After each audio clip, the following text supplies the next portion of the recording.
Let's talk about the best meal that you could eat to help reduce plaquing in your arteries or even help prevent cardiovascular disease. Now, I've done a lot of videos on what to avoid to prevent heart disease. Today, I'm going to primarily focus on what to eat, okay? But we first have to give you a little background of what is going on behind the scenes as far as a cardiovascular disease. And primarily, we're going to talk about plaque. Now, what is in plaque? Plaque is a combination of calcium, protein, and cholesterol. Many times the calcium is the result of biofilms. So what's a biofilm? It's a colony of microbes that these microbes have built these little calcium igloos or shells to protect themselves so they can go underneath the radar. So when you see calcium plaque in the arteries, underneath that plaquing, there could be a microbial community. And biofilms tend to accumulate on roughened edges, right? If the arteries were nice and smooth and strong, they probably would never accumulate on the arteries. But the question is, what causes them to get stuck on the inside of the artery wall, in your coronary artery, for example?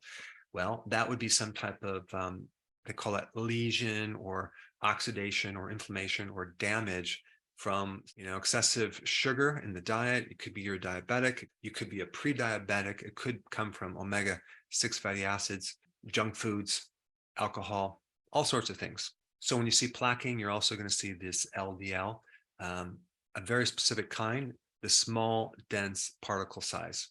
And that's correlated too with a high sugar, high carb diet. And some of this cholesterol in this little package, and that's what the LDL is. It's a protein that carries cholesterol. Cholesterol doesn't exist as cholesterol in the arteries like free floating. It's always in a little shuttle bus. But the cholesterol is coming in the form of Band-Aid with the cement, the calcium. And then also you're going to get fibrous tissue, like a protein cement that kind of mixes in with the calcium and the cholesterol as a Band-Aid. And then you'll see like a thrombus or a clot forming too in that same area. So given that information, what can we do to prevent, slow down, or reverse this situation? All right, there's several things to know about this. One of the controlling vitamins with calcium is vitamin K2. Vitamin K2 drives the calcium into the bone. Without enough K2, calcium tends to develop in the soft tissues of the body, not just your arteries, but also in the joints as well. And there's one more point about biofilms. There's some interesting things about biofilms, especially when we're dealing with plaquing in your arteries. There's several studies that I found that links periodontal bacteria, the bacteria in your mouth, this pathogenic bacteria actually ending up in the plaquing in your arteries. I mean, that's interesting because what are these periodontal bacteria? They're pathogenic. They're in your mouth, doing in your heart. Okay.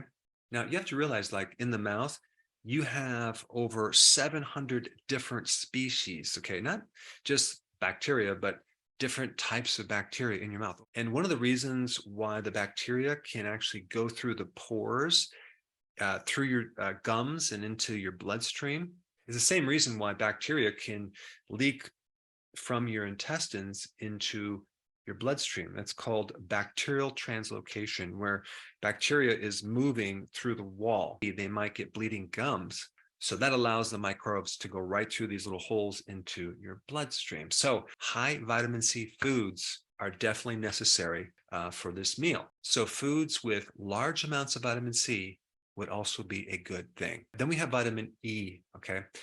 Vitamin E in relationship to keeping your cardiovascular system intact is very, very important. First of all, it helps prevent those lesions on the inside of the wall of the artery called endothelial tissue. When you're low in vitamin E, which is a very powerful antioxidant, you can get a lot of oxidation and inflammation. So vitamin E is very important. Also, it's important in the heart muscle itself, keeping your oxygen high and preventing an actual heart attack.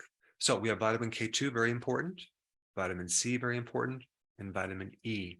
And the other important thing with the heart, especially to avoid that lesion in the artery, is to keep your omega-6 fatty acids very low and keep your omega-3 very, very high. So a really important thing in this meal should be omega-3 fatty acids, okay?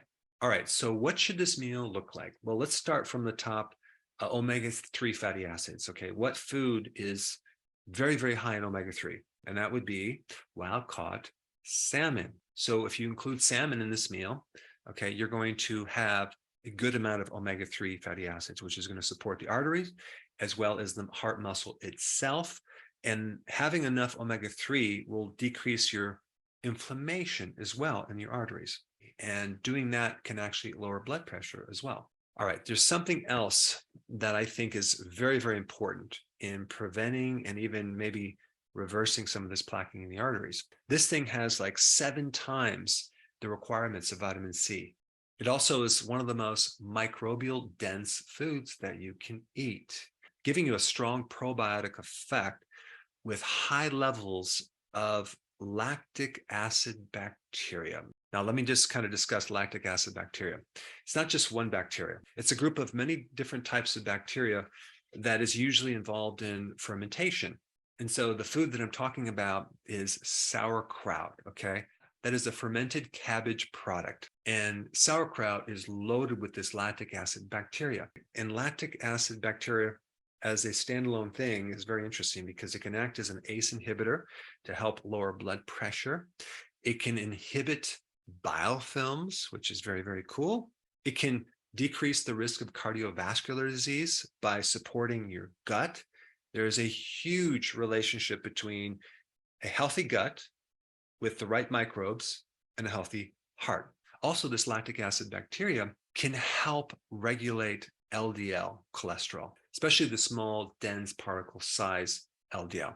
And having enough of this lactic acid bacteria can enhance your production of secondary bile salts, which can help the absorption of more vitamin E, vitamin D, and vitamin K2. All 3 of those are fat soluble and can greatly support the cardiovascular tissue. And it just so happens that sauerkraut is loaded with vitamin K2. Now, normally vitamin K2 is in like certain hard cheeses, fats, but microbes can also make K2. Just to summarize what sauerkraut is, it's a superfood for the heart.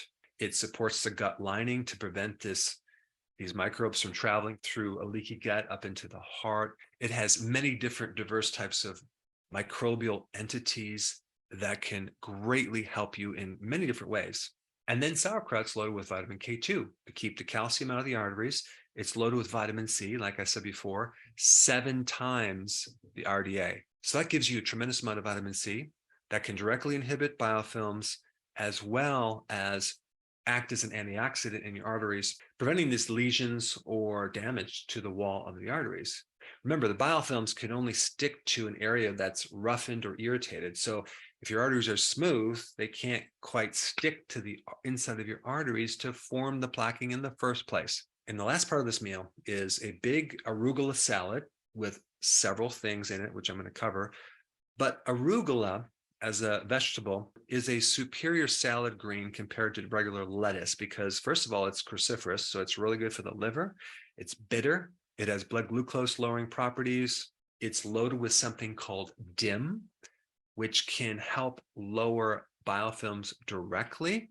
It also has fiber to feed the bacteria, and it's also loaded in potassium, which can help keep the arteries softened so your blood pressure can stay normal.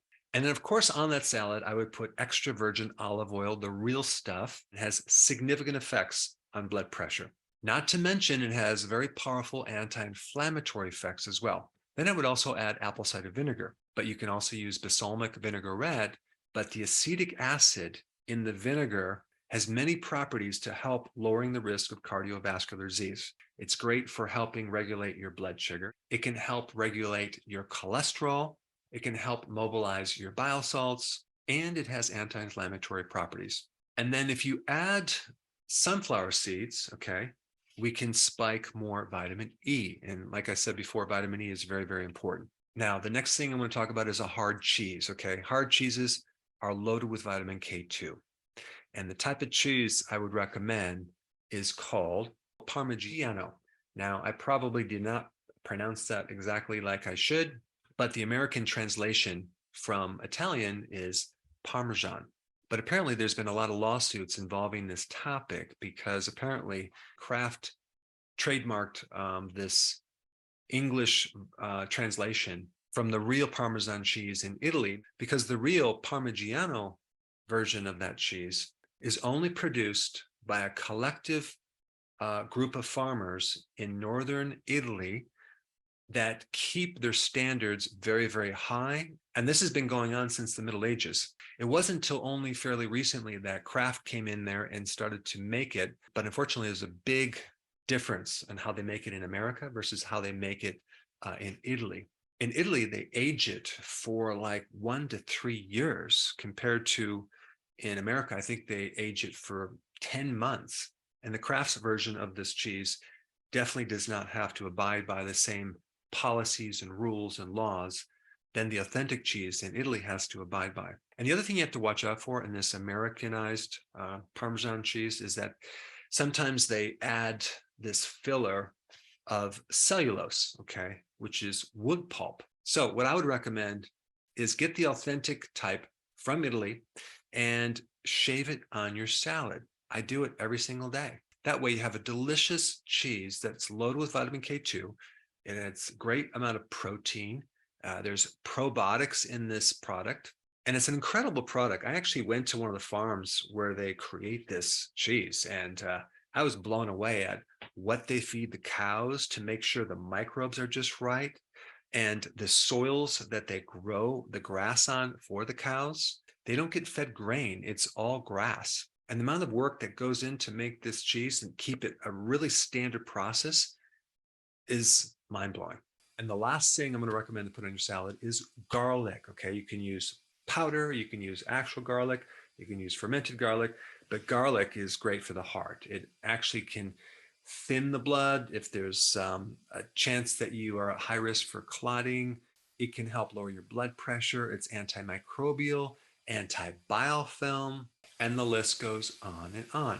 All right, so now that you have that information, I think the best, most interesting next video for you to watch would be the one on biofilms in your mouth. Check it out. I put it right here.